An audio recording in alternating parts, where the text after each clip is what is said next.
Pernah nggak lu mendaki gunung dan ngeliat temen lu ngelakuin hal aneh? Atau orang bertingkah gak masuk akal pas lagi nonton acara kuda lumping? Biasanya fenomena tersebut sering kita kenal dengan sebutan kesurupan. Atau fenomena di mana masuknya jin ke dalam tubuh manusia. Tapi apakah kesurupan itu nyata? Gua gak pernah percaya sih, Bre. Mana mungkin jin bisa ngendaliin tubuh kita? Sama Bre, gua juga gak percaya. Kalau kesurupan beneran ada, masa cuma terjadi di Indo doang? Gua gak pernah tuh denger ada kesurupan di negara lain. Kesurupan berasal dari bahasa Jawa, surup, yang artinya samar-samar atau mendung. Kesurupan ialah kondisi di mana ada orang yang rohnya dikuasai sama jin atau kekuatan goib dan membuat perilakunya berubah drastis. Menurut kepercayaan tradisional di banyak kebudayaan, termasuk Jawa, Bali, dan suku-suku di Nusantara lainnya, kesurupan dianggap sebagai interaksi langsung dengan roh leluhur, dewa, atau makhluk halus. Bahkan, di zaman dahulu, dukun memberikan fasilitas penyembuhan untuk mengobati fenomena kesurupan ini. Dukun lagi.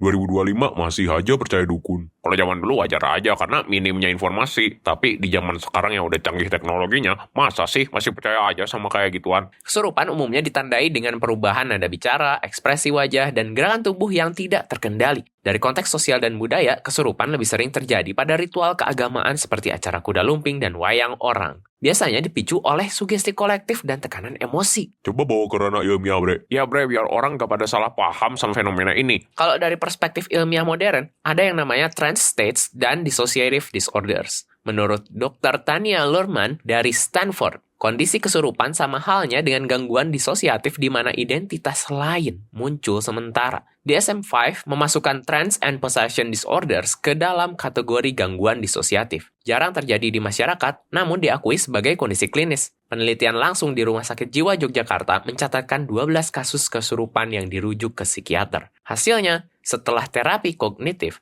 80% pasien menunjukkan perbaikan kondisi yang signifikan. Para ahli juga menemukan adanya aktivitas abnormal pada bagian otak korteks frontal dan limbik yang menjadi pemicu perubahan kesadaran. Apabila otak sedang dalam kondisi sangat terstimulasi, bisa menyebabkan otak mematikan kontrol rasional sementara dan terjadilah fenomena kesurupan yang biasa kita dengar. Jadi kesurupan bukan karena jin ya, Bre? Betul, kesurupan bisa kita jelaskan lewat studi psikologi dan neurologi. Kita juga bisa melakukan terapi modern seperti psikoterapi dan konseling untuk mengobatinya. Nggak harus pakai dukun.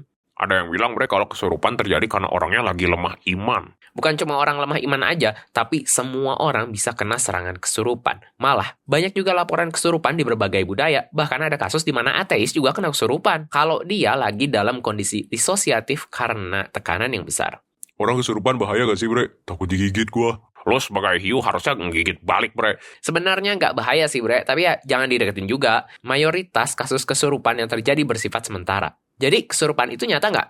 Iya, secara budaya dan psikologis, fenomena ini memang nyata. Namun, bukan terjadi karena kerjaan jin atau hal goib. Kesurupan bisa kita jelaskan lewat studi psikologis dan neurologis yang masuk akal. Coba tulis di kolom komentar apa kalian pernah lihat orang kesurupan. Pas lagi acara apa? Tulis juga pendapat kalian soal fenomena kesurupan ini. Jangan lupa like, subscribe, follow, dan share ke teman-teman kalian yang masih percaya sama kesurupan.